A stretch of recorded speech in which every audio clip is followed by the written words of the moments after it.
Welcome. This is a presentation for Acme Healthcare from Team Demold. Team members are Marcia Stanton, Paul Dykstra, Jim Jeffers, Anthony Pasiti, Kobe DeGraff Johnson, and Marcus Lurchin.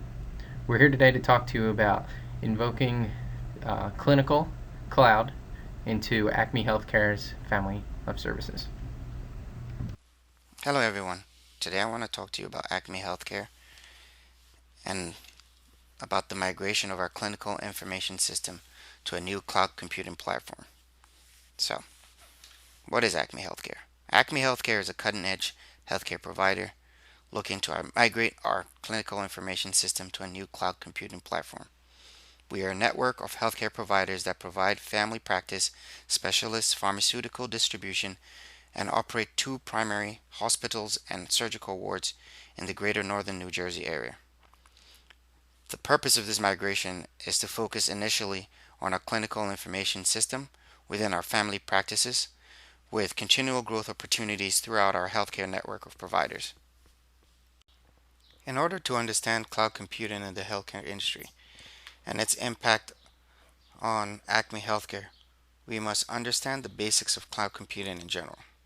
So, what is cloud computing? Cloud computing is a pay-per-use model for enabling available, convenient, on-demand network access to a shared pool of configurable computing resources, example networks, servers, storage, applications, and services that can be rapidly provisioned and released with minimal management effort or service provider interaction.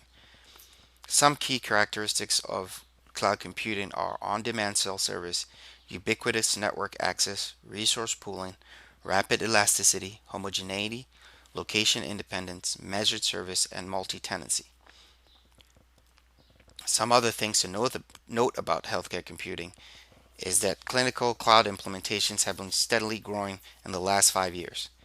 Applications such as electronic health records, physician order entries, and software for managing imaging and pharmacy use have been implemented. There's also been non-clinical applications of cloud computing deployed as well. A large percentage of hospitals are storing data within the cloud, as are many healthcare providers. So cloud computing may end up being one of the most important IT advances to impact the healthcare industry. And Acme Healthcare does not want to get left behind in this trend. So what does the clinical cloud mean for Acme Healthcare? It means patients' information will be stored in the cloud, accessed and managed over the internet. It also means elimination of paper records, and this paperless route would help to reduce our carbon footprint. It also means authorized users control access to patient information. Finally, it means information on our clinical cloud being connected to other health information clouds such as the National Health Information Network. Our vision for Acme Healthcare is a shift from the traditional standalone, best of breed and fragmented healthcare delivery model towards an information centric integrated healthcare delivery model enabled in part by open standards that support cooperation, collaborative workflows, and information sharing. We believe the way to achieve this is through a flexible cloud-based infrastructure that provides the computing, information management, and business analytics capabilities. As we can see from the chart, our vision is towards an integrated health management system that boasts personalized evidence-based medicine, which is both predictive and preventative, and provides patient-centric care management across our network of providers. Hey everyone, I'm going to talk to you a little bit about the evaluation criteria that we used here at Acme Healthcare to evaluate our cloud computing project. One of the first things that we need to address is the investment assessment, which is kind of looking at our pros versus cons for the project, assessing the vendor market, taking a look at our competitors, and taking a look at various regulations that are relate to this project. One of the things that we looked at as well was the high IT switching costs versus low IT switching costs. This project is associated with very high IT switching costs, so because of that, it's very important to get it right the first time. Another thing we looked at was the technology maturity and the Gartner hype cycle. So currently, cloud computing has moved well past the peak of the hype cycle, and it's currently positioned somewhere near the bottom of the trough of disillusionment, which is a trend that demonstrates that cloud computing is past the stage of inflated expectations.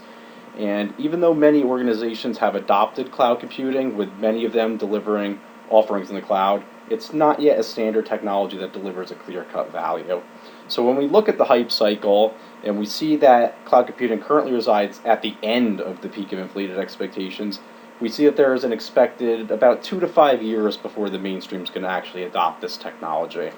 Another thing we looked at was the net present value, which is basically a measure that calculates the difference between the present value of an investment and the capital expenditure in order to pursue the investment opportunity, and that's all measured in today's monetary value. So basically, if a project has a positive net present value, then it's a profitable investment opportunity, and it should be considered, where if it's has a negative net present value, then it's not profitable, and you wouldn't generally consider that project. It's important to note, however, that the net present value rule can be suboptimal.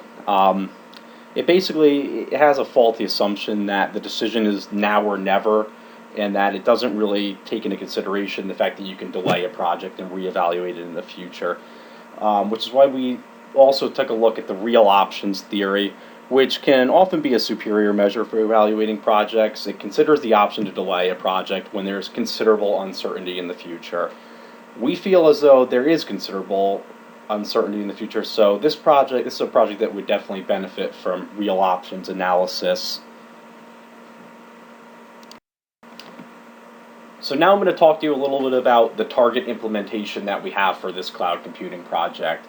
Within the next 5 years, we're planning to have full alignment with a cloud vendor who will lead our implementation and support, and we expect that this project will be on time and on budget over the next 5 years. In the first year, we're going to focus heavily on research and development while carefully considering any FDA regulations and any regulations that regard healthcare or cloud computing. Prior to fully going live, we're going to roll out a highly focused pilot program, which is going to allow us to address any shortcomings before we roll this out into a full implementation. And we plan to, by year 2, roll this out, fully implement it within a clinical family practice. And then between years 3 and 5, we're going to focus heavily on HIPAA compliance as we integrate the rest of the Acme Healthcare network into the system. And by focusing in this direction, we will stay within the early adoption within the market, and this will allow us to provide stronger accessibility within all of our data across our entire healthcare network, as well as reduce our carbon footprint, our administrative costs, amongst many other benefits. Acme Healthcare sees the implementation project being on time and under budget within the first 5 years of the project. We strongly believe that we achieve a HIPAA compliance from a data and security perspective with a referral system that will be implemented in the 3rd year.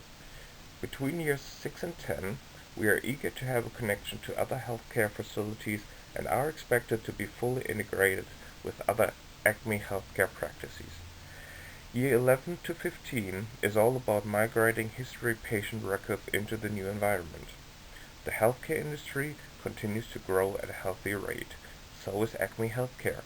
Our new systems environment allows us to grow with the market and develop our capabilities even further. Following our best case scenario, Acme Healthcare came up with a worst case scenario.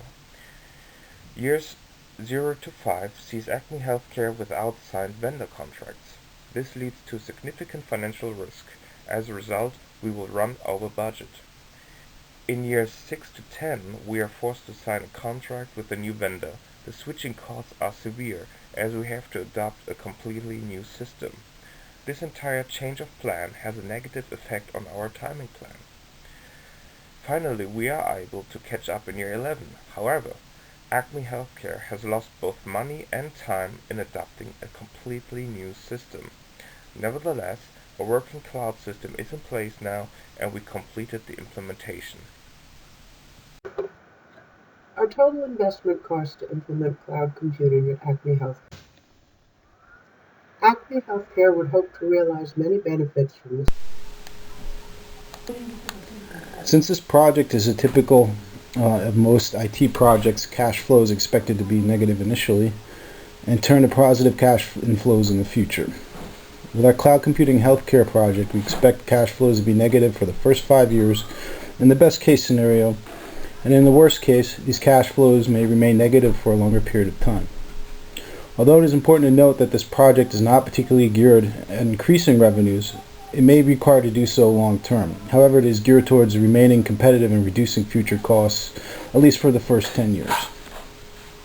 The next slide will show the decision tree and the expectation for future expansion, shrinkage, or exit points. And at the time, we have the option of either investing in R&D in the project or deferring for the time being and reanalyzing it for another year. Following the case of investment in year 1, year 2, we have 4 choices: continue with the plan implementation, shrink the scope of the project, expand the scope of the project, or cancel the project. At the start of year 2, following the option to defer in year 1, we will have the option to either invest R&D or to again defer for another year. Year 5 would be a very important milestone in that there are 4 options for continuing, shrinking, expanding, or abandoning the project. In year 10, the project implementation, shrinkage, or expanding the project scope is no longer feasible as too much cost has been sunk. At this point, the option becomes whether to pursue the planned implementation or abandon the project. More detail on the next slide. So here we have the decision tree. The first year could go smoothly and under budget with a vendor sign on, but it's possible that the negotiations could fall through and another vendor would have to be selected. And it may be required to continue a relationship with an existing vendor, which is Oracle in this case. At this point, there would be no return on investment. Some of the investment money can be applied to year 2. Year 2, we see another cash inflow of $1 million. Depending on whether or not the compliancy laws and FDA standards are changed, a decision might be made to continue with R&D or wait a few more years, or to continue with the planned scope. We determined that there's a 50% chance of 100% ROI by year 5, but would require an additional $1 million loss. The other options would be to reduce the scope to minimize the loss or cancel the project altogether, depending on whether or not the worst case scenario pans out. And then we hit the real milestone of the project, which is year 5. And the best case scenario for that, again, would be if the FDA saw practices as a best practice within digital healthcare space. And perhaps between the end of year 5 throughout 7, we'd start to integrate with other areas of the practice in that hierarchical healthcare system, such as hospital surgeries, clinics, or specialists. And explore integrating with other systems in the nearby area. Year 8, we would want to be integrated with all nearby pharmacies and non-practice facilities for all scripts and referrals. We'd be seated as regional representatives within key government standards, and discussions around digital healthcare that around mid-year 9 will have led to the first defined industry standards for all clinical digital healthcare records. This change would have minimal effects on our current cloud practice, involve a year-long project to make minor environmental changes throughout year 10. However, the worst case scenario is that yes, there would be a return on investment. We would lose our competitive advantage because of the time it would take to migrate our solution with Oracle. The target plan aligns would take about a year to get initial system integrated, with another year to have full implementation throughout all Acme Healthcare. We eventually get there on target within the budget for both phases. Consider fully operation by the start of year 8. Our practices received praise for the new system implementation, though at the time we were clearly behind the game in implementing by 3 years. During year 10, we were mandated by FDA to comply to newly official digital healthcare standards that are aligned with HIPAA compliance and security measures. So around year 5, we would see another influx of capital, about $500,000, and it would probably be best to either expand or continue with the project, but that would be dependent on whether or not we get a preferred vendor. Abandoning the project, short term might save money, longer term it wouldn't help us gain any competitive advantage. By year 10, the product would definitely have to be profitable. And there's a 90% chance that it would be. And unless something really unforeseen happened, we would not want to abandon it. We'd probably want to move forward. And there would be a 90% chance we would gain a $4 million return on investment, which would be the total value, net present value of the project. That would be preferable if we gained competitive advantage with a new vendor. And hopefully after year 10, between 11 and 15, a team of technical writers would be brought on board to migrate all patient records from the past 20 years into our system throughout a 5-year migration project. Our environment continues to stay stable, and we work on various minor projects with the support of our initial vendor to grow with the market. In conclusion, we suggest that we defer to let more uncertainties related to the use of cloud technology within healthcare by smaller healthcare firms to be resolved. We recommend to defer at least 1 year and reevaluate next year. As you saw on our previous slides, there's no detriment to doing this. The less money we involve in the beginning, it doesn't hurt us one way or another when we decide to actually invest. So when IT switching cost is significant, i.e. the technology lock-in, in this case the option to wait is valuable. We can postpone the migration to a new technology until the standards are more clearly defined, legislative issues are resolved, and the vendors are better positioned. The decision to invest today, as you see, would be irreversible, and because the future value of the investment is uncertain, it might be less than the cost. And finally, because we will have the flexibility to wait, and we feel that waiting overall will be a better strategy. Thank you.